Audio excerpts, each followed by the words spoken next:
In a quiet suburban neighborhood where life seemed predictable and serene, a small yet powerful act of kindness set off a series of events that no one could have anticipated. Jack, a 12-year-old boy with a compassionate heart, saw a hungry stranger and decided to share his lunch. What followed wasn't just a personal journey of understanding, but a community-wide reckoning with judgment, compassion, and second chances. This story isn't just about a boy and a sandwich.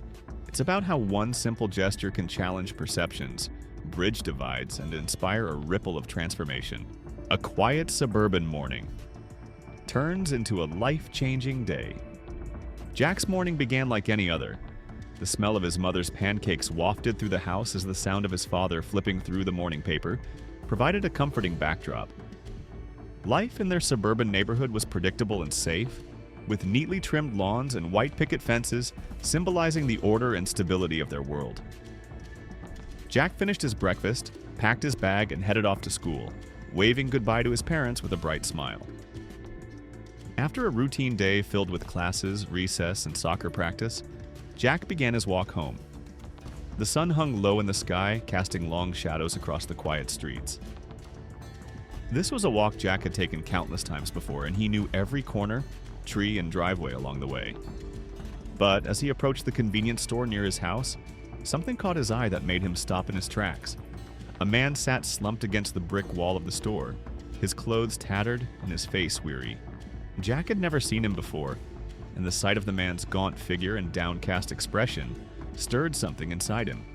For a moment, Jack's parents' words of caution echoed in his mind. Not everyone out there has good intentions.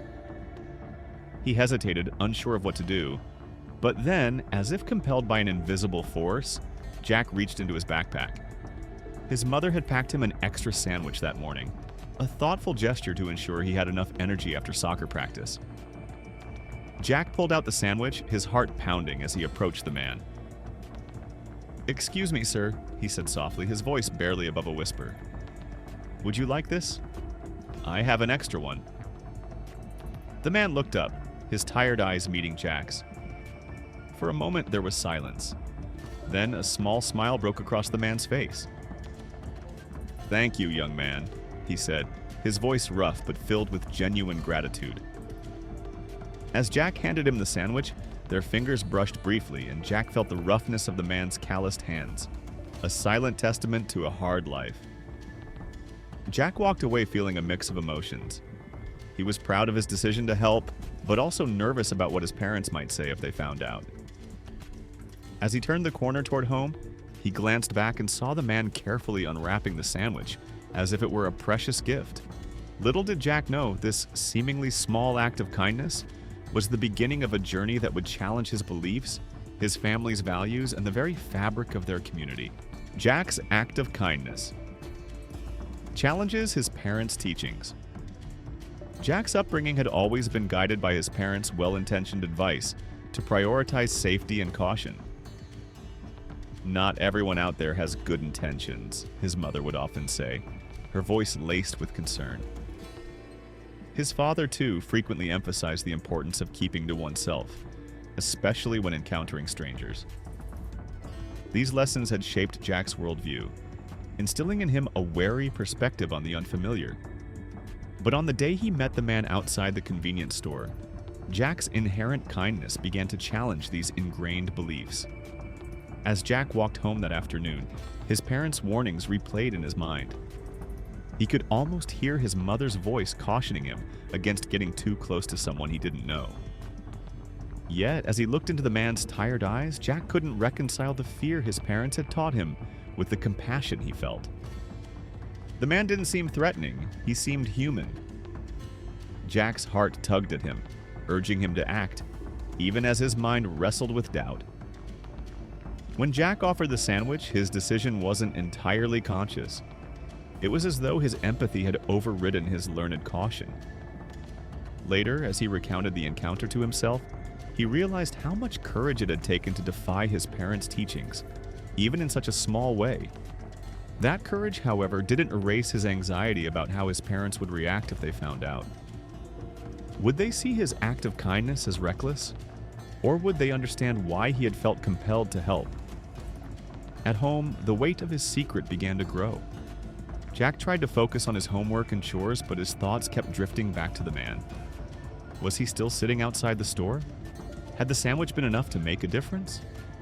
Jack couldn't help but feel a pang of guilt for walking away so quickly, even though he knew he had done more than most people would have. That evening, as the family sat down for dinner, Jack's mother asked how his day had been. "It was fine," Jack replied, his voice tinged with unease. He wanted to tell her about the man and the sandwich, but fear held him back. What if she was disappointed in him? What if she thought he had put himself in danger? In the days that followed, Jack began to notice how his parents' words shaped his interactions with others.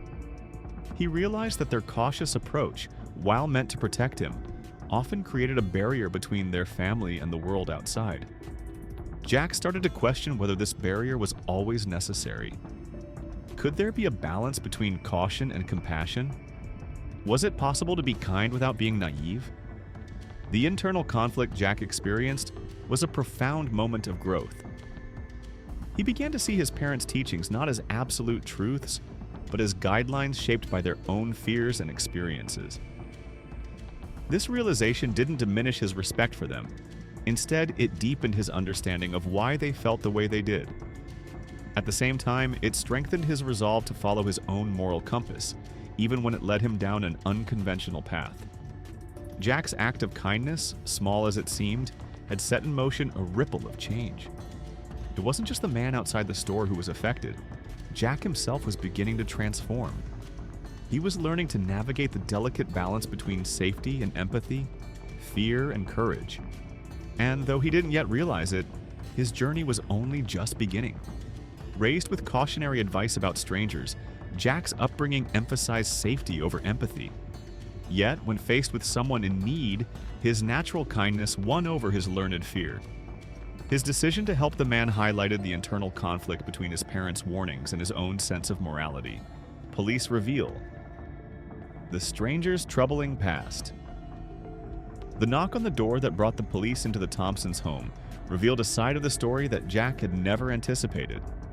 As the officers began to explain more about Elijah Johnson, the man Jack had helped, a complex and heartbreaking history came to light. Elijah wasn't just a man down on his luck. He was a person with a past shaped by circumstances both within and beyond his control. According to the officers, Elijah had a criminal record that spanned several years. It included petty theft, loitering, and drug possession charges. These offenses painted a picture of a man struggling to survive, caught in the cycle of homelessness and poverty.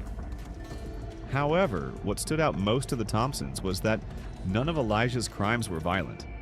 Each charge seemed to stem from desperation rather than malice, adding layers of complexity to their perception of him. "He's been on the streets for years," one of the officers explained. "We've seen this pattern before. People like Elijah often turn to theft or minor crimes just to get by. It doesn't excuse what he's done, but it does provide some context." Jack listened intently, grappling with the idea that someone who seemed so kind and grateful could have a record like this. His parents, however, were less forgiving. David in particular struggled to reconcile Elijah's criminal history with the man who had thanked his son for a sandwich. "This is exactly why we've always told you to be cautious," David said firmly. "You never know who you're dealing with." Susan, on the other hand, found herself conflicted. While she shared David's concerns, she couldn't ignore the look of gratitude on Elijah's face when Jack described their encounter. "Maybe he's just a man who's made some bad choices," she suggested. "We don't know his whole story." That evening, as the family discussed the situation over dinner, tensions ran high. Jack's parents debated the merits of compassion versus caution, their voices rising in frustration. Meanwhile, Jack sat quietly, absorbing every word. For him, the issue wasn't as black and white as his parents made it seem. He couldn't shake the image of Elijah's tired eyes and grateful smile. Was it possible that someone with a troubled past could still be deserving of kindness? Over the next few days, Susan's curiosity about Elijah grew. She began researching the challenges faced by homeless individuals and those with criminal records. The statistics were sobering. She learned about the barriers to employment, the lack of access to mental health services, and the stigma that often followed people like Elijah. The more she read, the more she began to see Elijah not as a criminal, but as a victim of systemic failure. David, however, remained skeptical. He worried about the safety of their family and the potential consequences of getting involved.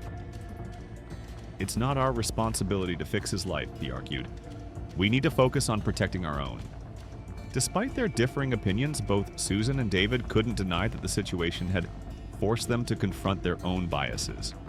For Jack, the revelation of Elijah's past marked a turning point in his understanding of the world. He realized that people weren't simply good or bad, they were complex, shaped by experiences and choices that weren't always visible on the surface. Little did the Thompsons know their journey with Elijah was far from over. The decision to learn more about him and his story would soon lead them down a path of unexpected challenges and profound growth, ultimately reshaping their perceptions of justice, compassion, and what it means to truly help others. The man, Elijah Johnson, was a homeless individual with a criminal history. The revelation shook Jack's family, especially his parents, who feared the potential dangers of their son's interaction. It also sparked a heated debate in their household about justice and compassion. Jack's family struggles to reconcile fear with compassion. In the days following their encounter with the police, the Thompson household was filled with tension. The revelation of Elijah Johnson's criminal past left Susan and David grappling with conflicting emotions. While David remained firm in his belief that Jack's actions had been risky, Susan found herself questioning whether their fears were justified or misplaced. David's voice often carried a tone of frustration when discussing the situation. "We've always told Jack to be careful," he said one evening, pacing the living room. "This is exactly why. You never know who people really are or what they're capable of." Susan, sitting on the couch with her laptop, looked up from the article she had been reading about homelessness. "I understand that, David," she replied, her tone measured. "But does that mean we're supposed to shut ourselves off from everyone? Not every stranger is a threat." "But some are," David countered. "And as parents, it's our job to protect Jack. He's too young to understand the dangers." Jack, who had been quietly listening from the stairs, felt a mix of guilt and frustration. He didn't regret helping Elijah, but he hated being the source of his parents' arguments. He wondered why it had to be so complicated. Wasn't helping someone in need the right thing to do? As the days went on, Susan couldn't stop thinking about Elijah. She found herself researching more about the struggles faced by homeless individuals and those with criminal records. The stories she read were heartbreaking. Many people, she learned, ended up in dire situations not because they were inherently bad, but because of systemic failures and a lack of support.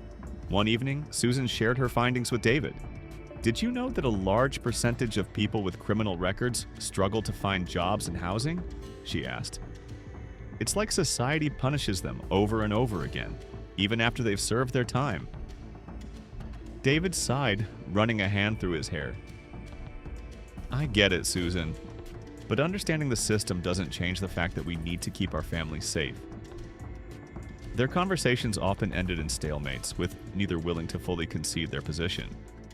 For Susan, the issue was about compassion and understanding. For David, it was about safety and responsibility. Both perspectives were valid, but the tension between them was undeniable. Meanwhile, Jack's feelings of guilt grew. He couldn't help but feel responsible for the discord in his family. One night, as he lay awake in bed, he decided to talk to his parents. "I'm sorry," he said the next morning at breakfast, his voice barely above a whisper. "I didn't mean to cause all this trouble." Susan and David exchanged a glance, their expressions softening. Susan reached out to place a hand on Jack's. "Honey, this isn't your fault. You did a kind thing, and we're proud of your heart. We're just trying to figure out the best way to handle everything." David nodded, his voice gentler than it had been in days. "Your mom's right. We're not upset with you.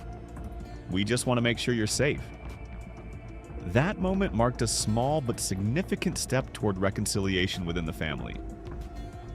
They began to have more open discussions about their fears and hopes, not just for themselves, but for Elijah as well.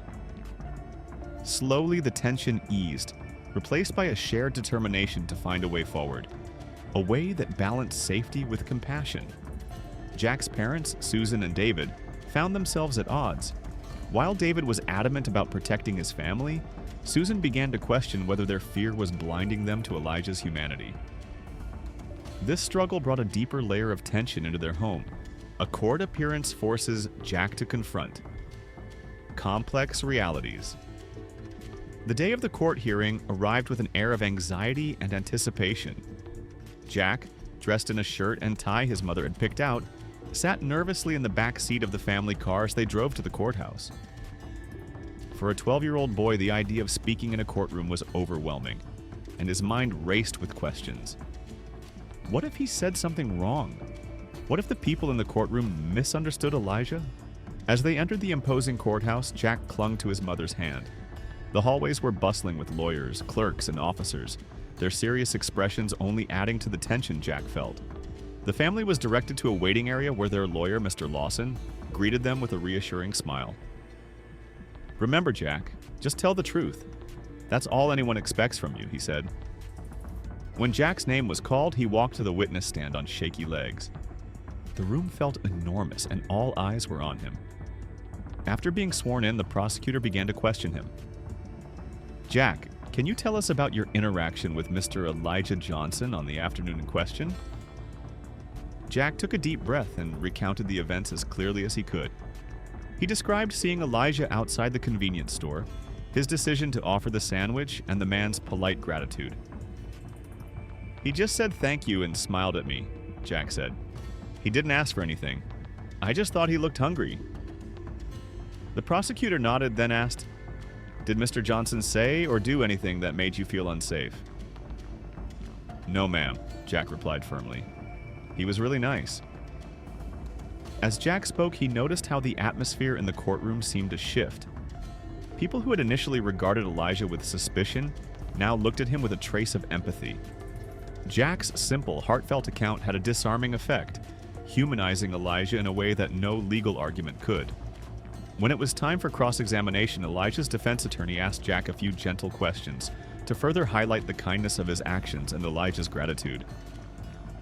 Jack's confidence grew as he realized that he was simply telling the truth, and that truth was powerful. After his testimony, Jack stepped down from the witness stand and returned to sit with his parents. Susan whispered words of encouragement, and David gave him a reassuring pat on the shoulder. Jack felt a sense of relief knowing he had done his part. However, he couldn't shake the feeling that this was only the beginning of a larger story. As the hearing continued, the courtroom heard from other witnesses and experts. Jack's testimony, however, stood out for its sincerity and the way it reframed Elijah as a person rather than just a defendant. Even the judge seemed moved by Jack's words, his expression softening as he listened. By the end of the day, Jack had learned a valuable lesson about the complexities of justice. He realized that the legal system was not just about punishment, but also about understanding, context, and fairness. While Elijah's actions could not be excused, Jack's testimony had shown the court a different side of the man, one that might not have been seen otherwise. Back at home that evening, the family reflected on the experience. "I'm proud of you, Jack," David said. "You stood up and spoke your truth. That takes courage." Susan nodded, her eyes filled with pride. "You reminded everyone in that room that Elijah is a person, not just a label. That's something not many people can do." Jack felt a mixture of pride and humility. He didn't see himself as brave, he just did what he thought was right. Yet he couldn't ignore the profound impact his words had on others. Little did he know, his testimony would mark the start of a broader journey for his family and community, one that would challenge their perceptions and inspire change. Jack was called to testify about his interaction with Elijah. The courtroom became a stage for Jack's bravery as he recounted the simple act of sharing a sandwich. His testimony humanized Elijah, painting him as more than just a criminal and challenging everyone present to see the person behind the crime.